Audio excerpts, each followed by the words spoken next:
Bilang isang guard, mas mabilis talaga maano yun. Kasi makita mo na so depende naman sa mga parents kung mayroon kasi parents na ayaw nila yun ng, siyempre mga parents gusto nila maganda rin ng mga bag ng mga anak nila.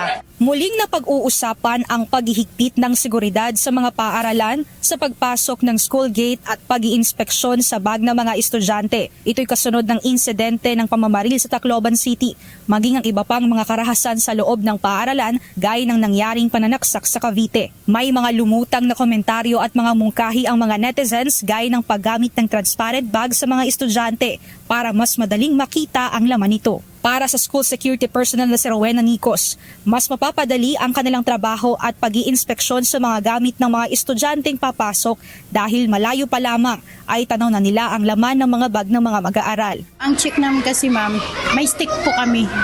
Ni-check namin kung ano yung mga matulis na bagay pag dyan kinukupiske namin. For example, yung meron kasi dito minsan laruan nilang parang injection na mga candy. Kinukuha namin at sinasabihan namin na huwag bumili ng ganyan kasi bawal po yun. Pero mariin naman ang naging pagtutol ng ilang mga estudyante sakaling ipatupad ito. Para sa akin po, hindi po.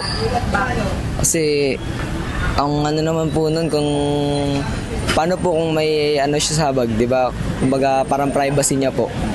So makikita po ng ibang tao. Niniwala po ako na may sarili po kaming privacy. Pag gagawin po nilang transparent yung bag namin, mai-invade yung privacy namin. Kung sa ano nga lang po sa napkin, pinagtatawanan na po kami, parang ginagawa na pong kalokohan yun. What more pa po kaya sa mga ibang dala namin? Sa ngayon, nagpapatuloy ang masusing pag-iinspeksyon sa mga gamit na ipinapasok ng mga estudyante sa Buting Elementary School at Buting Senior High School sa Pasig City. Nagtalaga rin ng mga pulis mula sa Eastern Police District sa mga oras ng pagpasok at paglabas ng mga mag-aaral bilang karagdagang hakbang pangseguridad. Sa Manila High School naman, nagsasagawa rin ng mas mahigpit na bag inspection bilang bahagi ng regular na protocol upang mapalakas ang disiplina at mapanatili ang ligtas na kapaligiran sa paaralan. Sa Quezon City, nagsagawa ng mas pinaigting na Oplan Bisita Eskwela ngayong araw ang Quezon City Police District sa iba't ibang paaralan. Kabilang sa mga aktibidad ang pakikipag-ugnayan sa mga school heads, guro at mga estudyante. Nagkaroon din ng police visibility sa loob at labas ng mga paaralan at nagsagawa ng seminar ukol sa anti-bullying awareness bilang bahagi ng kampanya ng kapulisan. Samantala, para naman sa Alliance of Concerned Teachers, hindi sapat ang mga pansamantalang hakbang. Anila, panahon na para tutukan ng pamahalaan ang mga pangmatagalang solusyon at tugunan ang ilang kakulangan sa safety sa mga paaralan.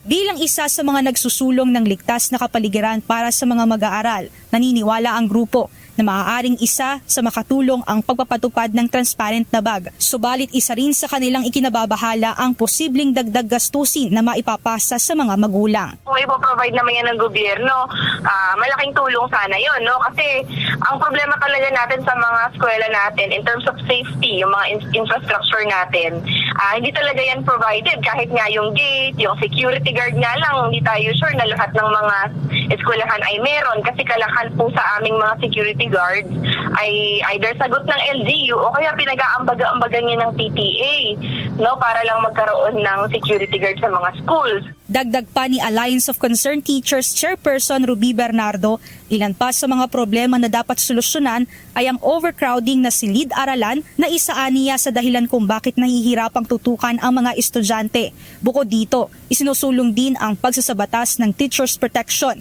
na lalong magpapatibay sa Child Protection Policy habang pinalalakas ang mga mekanismong magpoprotekta sa mga guro. Sa ganon, may alis po natin doon sa RA 7610 yung sa ilalim po kasi ng batas na yun pwedeng makasuhan yung teacher kahit na nasa konteksto siya ng student-teacher discipline.